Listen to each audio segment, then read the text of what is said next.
வணக்கம், இது உங்கள் ரேடியோ மன்னார். காய்ச்சலில் காப்பாற்றியவர் இவரே. விசித்திர திருமணம் செய்து கொண்ட பெண். அதாவது நாம எத்தனையோ திருமணங்களுக்கு போயிருப்போம், எத்தனையோ திருமணங்களை பார்த்திருப்போம், எத்தனையோ திருமணங்களை கேள்விப்பட்டிருப்போம். ஆனா இப்படியும் ஒரு திருமணம் நடக்குமா அப்படின்னு சொல்லி இப்போ எல்லோரையுமே வியப்புல ஆழ்த்திருக்கக்கூடிய வகையில இப்போ ஒரு விசித்திரமான திருமணம் நடைபெற்றிருக்கிறது. என்ன அப்படி ஒரு விசித்திரமான திருமணம் என்று சொல்லிதான் நாங்க இந்த காணொலியில பார்க்கலாம். ஆமாங்க, அதாவது உத்தரப்பிரதேசத்துல கிருஷ்ணர் மீது அதிகமான பக்தி கொண்ட ஒரு பெண் தன்னோட உறவினர்கள் முன்னிலையில அவரது சிலைக்கு மாலை அணிவித்து பெண் ஒருவர் திருமணம் செய்திருக்கிறாராம்.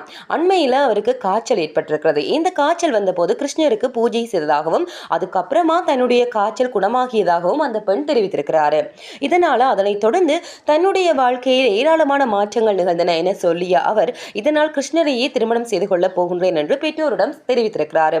அவரது குடும்பத்தினர் முதலில் சம்மதம் தெரிவிக்க மறுத்திருந்தாலும் அதுக்கப்புறமா தன்னுடைய முடிவில் உறுதியாக இருந்ததால பின்னர் பெற்றோரும் சம்மதம் தெரிவித்திருக்கிறாங்க.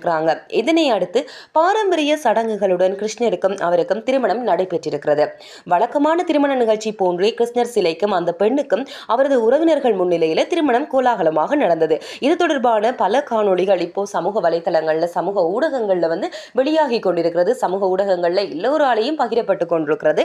இந்த நிலையில நவநாகரிகமான இந்த உலகத்துல, இந்த காலத்துல இப்படியுமான ஒரு வினோதமான செயற்பாடுகள் எல்லாம் இருக்கத்தான் செய்கிறது அப்படின்றது நம்மளே நினைக்கும் போது நமக்கே வியப்பா இருக்குது இல்லையா?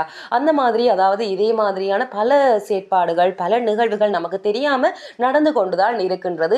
இது நமக்கு தெரிந்த ஒரு நிகழ்வு. அதாவது நமக்கு இப்போ எல்லாருமே அதிகமா உலக அளவுல சமூக வலைத்தளங்கள்ல பேசப்பட்டிருக்கிற ஒரு விஷயமா இந்த விஷயம் இருக்கிறது. இது போன்ற சுவாரஸ்யமான தகவல்களை அறிந்து கொள்ள ரேடியோ மன்னார் எனுடைய யூடியூப் சேனலை சப்ஸ்கிரைப் செய்யுங்கள். அது மட்டுமல்லாமல் உங்களுடைய நண்பர்களுடனும் பகிர்ந்து கொள்ளுங்கள். நன்றி.